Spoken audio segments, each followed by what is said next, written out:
Hey everybody, it's Astro D. Love and relationships, that is my specialty. But I love throwing some flavor and simplicity onto learning astrology. So today I'm here to talk about the synastry or relationship astrology of when another's Venus, right, falls into your chart's first house, for those that don't know about synastry. Now I did try this a couple days ago with Venus in the first house, but the video editing got jacked up, screwed up. But I fixed it, and y'all were really polite about, my mistakes, and I really appreciated that. So in this video, I'm going to be talking about the Venus in the first house, so stick around to the end if you really want to understand that. And I'm also doing a pyrography drawing of a scorpion. Yes, it probably would have been better for Venus in the 8th house because Scorpio rules the 8th house. But, hey, I'm trying to go and flow, and I'm trying to get this artwork out there and let you know what I'm talking about. So, back to this thing. So when Venus is in a partner's first house, all right, we are talking about your body. Your presentation is affected by this Venus energy, right? Venus says, damn, you look good. In general, you might find that this person is precious to me. Venus says you're valuable to me, your body, everything about you. Venus finds pleasure in the looks of the first house person. Okay, let's talk about this high vibration, right? The high vibration of this are Venus will enhance those looks. They might even get that first person to switch up their style. If they dress kind of strange or something, Venus is going to switch up the style. How about we go shopping here? How about you tuck your shirt in over here? Wear this color makeup, and you might look a little bit better. Right? The first house person's looks are enhanced and switched up. The Venus person may start feeling like, they look and feel better as well, okay, than usual. Because Venus is still feeling this. This is mutual. Venus is a receptive planet as well. So the first house person feels good around Venus. I just feel good. I feel like I'm in Candyland when you walk through the door. Like the first house person receives Venus's resources for their entire life and appearance. Venus is going to adore this first house person and once again improving that style. So a gift from the Venus person, like I had said, could be some makeup, clothing, jewelry, which is ruled by Venus. They make them look more better, more feminine as well, depending on the sign. Whatever sign it is, they're going to add a little bit of a nice feminine touch to you. Slight, if you're a dude, it's different. But, there is a slight feminine touch that they put around it. Once again, that mutually receptive feeling. Venus is comfortable with their style, and their type. Venus is like, okay, I feel good with you. I can walk down the street with you. And so the first house person does too. They're walking up a little taller now, thinking they cute because they got Venus with them. When you walk into a room, Venus might want to caress you. Be sweet with you. You sweet one. Venus is going to give you that sensual loving when you come in. Hands on, not as touchy as Mars, because Mars is an aggressive touch, play fight and shit. But Venus is, can I hug you? I'm going to hug on you and I want to touch on you. Right? Venus is having such a deep appreciation, though, for this top layer. Now, just remember that. Your looks is the top layer. The general aspect of your life, right? This is why it might come off as superficial. Now we get to the lower vibrations of Venus in the first house. So superficially, they might think that they're cute. And that's what they base the partnership on. Like, I'm getting with you because you cute. But I'm really smart and I'm really nice. Like, so I don't care, but you cute. So you can roll with me. It's that kind of energy. It can be really, really superficial. This could be like, a celebrity star. No pun to my LA people. But this kind of was the vibe out there, y'all. This really kind of was the vibe. And another lower vibration is Venus might be envious. Venus rules envy and jealousy. Y'all don't know about Venus. Venus rules prostitution on the lower end. I'm going to get into it.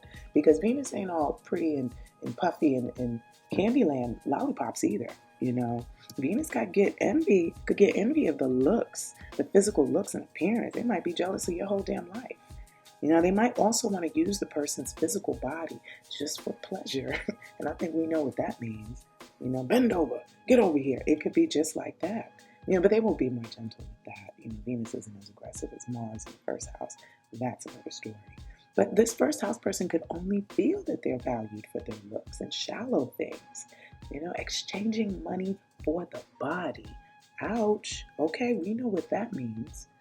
All right, but exchanging money for the body doesn't always have to mean a prostitution situation. This can also mean a form of the body being used for money. So basically, like, I don't know, I promote tattoos, your tattoo business. You design tattoos on me, you put artwork on me, Venus on the first house, and I show them off on Facebook, and you get more money, right? That's a simple way. Or it could be like, oh, I'm going to need you to get out on a stroll, and I'm going to need you to get me my money. Yes, it can be that too. So, for example, someone's Venus in the first house, and it's in Aries. Okay, Venus is going to say, damn, you look good in red.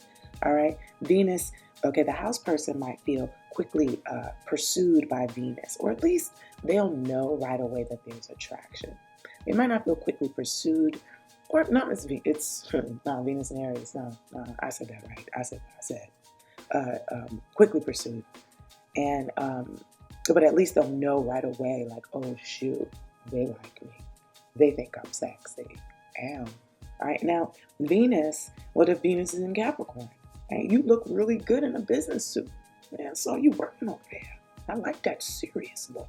Or, dude, hey, I like that resting bee face, that look kind of alluring when you're serious. Now, the house person feels the harder they work, the sexier they are.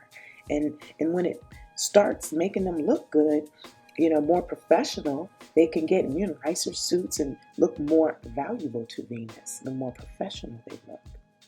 Now, the sign would depend on, who's feeling the situation more, because now we're dealing with, two masculine planets. It always depends on the planet and the house, the type of house, because you got masculine, you got feminine houses, you got masculine, and you got feminine planets. Is this a masculine planet going into a receptive house? Is this a feminine planet going into a masculine house? Are these two masculine planets? You got to think about that when you're doing this synastry. That's why I recommend you get my book, okay? You get my book, or you get my course, and I talk about that stuff even more. And I'm actually breaking it more down for the holidays and creating more courses for you guys. Oh, and if you're liking my Scorpio, this Scorpio actually is for sale and will be on my art website. I have 2 websites. Check it out. So let me keep going though. So just understanding the masculinity and the femininity of both signs are really important. Venus through this first house is putting a really soft cloak over you. And I think that's a really positive thing for a lot of people, but it depends on what you're looking for. Venus represents the entire relationship. So if Venus is representing the entire, the whole thing relationship, that's it. I mean, you want Venus and the Sun in synastry to be in a good spot. You don't want them to be at odds or feeling like, it's the ruler of everything in the relationship, because we're dealing with relationships. We all know that any topic that we're dealing with, you have to look at the planet that is corresponding to this. We have to look at the planet. So if we're talking about relationships, we look to Venus. We want to talk about learning and education, we're going to look to to Mercury and Jupiter, and so on and so forth. So, while Venus in the first house can be incredible, it can be really nice because you want your lover to be attracted to you. You better hope that Sun is in the 7th or some shit. You want the Sun somewhere or something like that. This synastry stuff, it can come off as though it's complicated, but it's really not that complicated once you keep getting into the flow and understanding the way the whole cycle goes. If you can really understand that, and I think the biggest important thing is those feminine and those masculine houses. Ooh, I'm talking way too much. I'm just giving it all away. But like I said, if you get my course, it's also going to be on sale for the holidays. We're going to do a really awesome sale, and I'm going to do some edits and buffer it up even more, because I want people to learn how to do this themselves. I'm definitely into teaching astrology, and it's really cool. But I want people to do it for themselves. One thing though that, like I've mentioned before in my videos, it got really annoying because people were doing it, but they weren't doing it for themselves. They would read my book and then go out and then start doing readings for people. And I'm like, what the fuck? That was not what ABCs of Astrology was about. It sold to millions of people. That book has made astrologers, okay, y'all? Some of the astrologers y'all follow and think are like the best astrologers in the world literally told me, hey, D, I bought your book, and then started making YouTube videos. And now I have all of these clients. What I will tell y'all is just be very careful who you're getting your information from and who you are kind of idolizing. We're in this period of idolization. Maybe that's at Neptune and Pisces, the period of the idols.